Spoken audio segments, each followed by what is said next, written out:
हालांकि अभी वक्त क्या होगा ये खुलासा नहीं किया गया है, लेकिन ये तय हो चुका है कि आज ही चंपई सोरेन झारखंड के अगले मुख्यमंत्री के तौर पर शपथ ले लेंगे।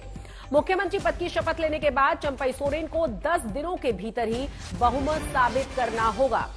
तो लंबे सियासी ड्रामे के बाद साफ हो गया है, हम कह सकते हैं कि जो सियासी कोहरा था वो छट चुका है। झारखंड में आज सीएम पद की शपथ लेने जा रहे हैं चंपई सोरेन। समय अभी साफ नहीं बताया गया है, लेकिन राज्यपाल की तरफ से उन्हें इनवाइट कर दिया गया है और साफ कर दिया गया है चंपई सोरेन और बाकी के विधायकों की तरफ से कि पूरी तरह से वो एकजुट हैं, इसीलिए हैदराबाद जाने की उन्हें जरूरत नहीं है। और साथ ही 10 दिन के भीतर फ्लोर टेस्ट उन्हें देना होगा, अपना बहुमत साबित करना होगा।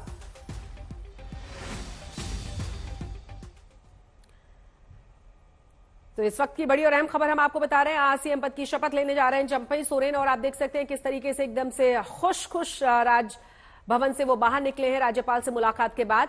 लंबे सियासी ड्रामे के बाद पटाक्षेप नजर आ रहा है और आपको बता दें कि इससे पहले जो लगातार सियासी समीकरण थे वो ये कि तमाम विधायकों को हैदराबाद ले जाने की कोशिश हो रही थी। चार्टर्ड प्लेन उड़ान नहीं भर पाया था क्योंकि बहुत ज्यादा धुंध और विजिबिलिटी कम होने की वजह से वापस उन्हें लौटना पड़ा था रिजॉर्ट की ओर। लेकिन अब तस्वीर साफ हो गई है, 10 दिन के भीतर अपना बहुमत साबित करना है और कल शपथ लेने जा रहे हैं चंपई सोरेन। हमारे साथ हमारे 2 संवाददाता लगातार बने हुए हैं, चित्रा त्रिपाठी हैं, साथ ही साथ अनुपम हमारे साथ हैं। चित्रा, कुल मिलाकर बहुत लंबे सियासी ड्रामे के बाद जिस तरीके से तमाम चीजें सामने आई हैं, जिस तरीके से वहां पर बीजेपी की नजर देखी गई है, जिस तरीके से आपने कल बात की सुबोधकांत साहे से भी, उन्होंने कहा कि ये कोई बहुत बड़ा घोटाला नहीं है, विपक्ष को किस तरीके से परेशान करना है ये उसकी बानगी भर है और इसीलिए तमाम जो चीजें हो रही थी, चाहे हैदराबाद ले जाने की कोशिश हो, चाहे वो वीडियो पेश करना हो, लगातार कोशिश यही थी, चट इस्तीफा, पट नई सरकार का गठन और शपथ।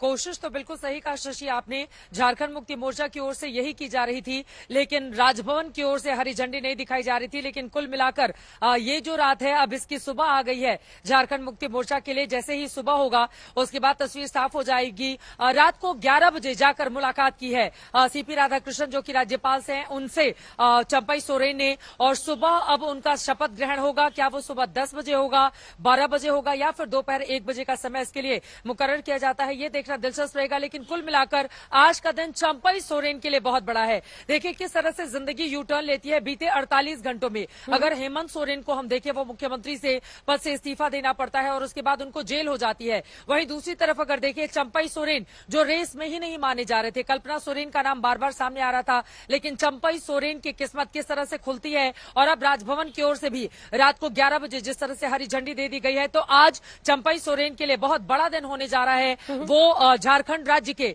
12वें मुख्यमंत्री के तौर पर शपथ लेंगे और उनके साथ कौन कौन से लोग मौजूद रहेंगे ये देखना महत्वपूर्ण होगा। लेकिन शशि, एक बात और हमें ध्यान रखनी होगी, वो शपथ जरूर ले लेंगे, लेकिन ये एक ऐसी सीढ़ी है जिसको चढ़ने की कोशिश उनकी ओर से की जाएगी। इसके बाद कई और रुकावटें हैं जिसको पार करना होगा चंपई सोरेन को। अपने विधायकों को इंटैक्ट रखना, उनको एकजुट रखना, ताकि जब फ्लोर पर बहुमत टेस्ट करने की बात आए तो सारे के सारे विधायकों की वहां पर मौजूदगी हो। इस चैलेंज को वो कैसे पार कर पाते हैं ये देखना महत्वपूर्ण होगा। लेकिन फिलहाल चंपई सोरेन मुख्यमंत्री बनने जा रहे हैं और आज उनका शपथ ग्रहण समारोह होगा, ये बात बिल्कुल तय हो चुकी है। बिल्कुल अनुपम, वैसे भी जैसे कि चित्रा कह रही है कि देखिए किस तरह से यू टर्न लेती है जिंदगी, वो लिस्ट में नहीं थे लेकिन झामुमो के फाउंडर मेंबर रहे, बहुत करीबी शिबू सोरेन के माने जाते हैं, एक तरह से बहुत भरोसा उन पर किया जाता है, जिस तरीके का उनका प्रोफाइल अभी तक रहा है पार्टी में और तमाम झामुमो के बड़े कद्दावर नेताओं के साथ। इसके अलावा अब कुल मिलाकर ये दिन जो है वो बहुत ज्यादा खास है चंपई सोरेन के लिए भी और साथ ही साथ हेमंत सोरेन के लिए भी। लीगल एक्सपर्ट्स क्या कहते हैं उनके बारे में और झामुमो की तरफ से क्या कहा गया है इस बारे में? जी शशि, देखिए सबसे पहले तो चंपई सोरेन के बारे में आपको बता दूं, झारखंड टाइगर के नाम से भी उन्हें जाना जाता है। शिबू सोरेन के साथ बहुत करीब रिश्ता रहा है उनका और बहुत करीब बहुत साथ मिलकर उन्होंने काम किया है।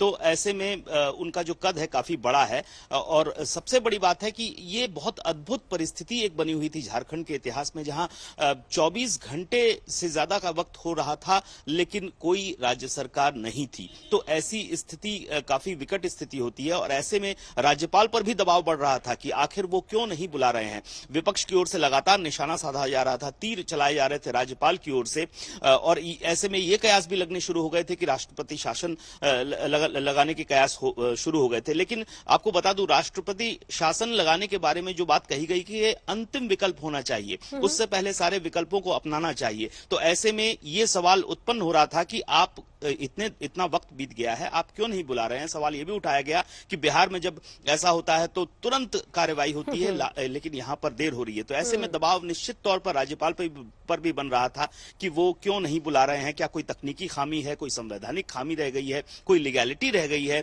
कानूनी कुछ खामी रह गई है, तो उसका सवाल भी देना था राज्यपाल को। लेकिन और ऐसे में जब 24 घंटे बीत गए तो अचानक से राज्यपाल ने बुलाया, और जो संशय बना हुआ था वो आखिरकार कट गया। जो धुंध छाई हुई थी वो आखिरकार यहां पर फिलहाल के लिए तो छट गई है।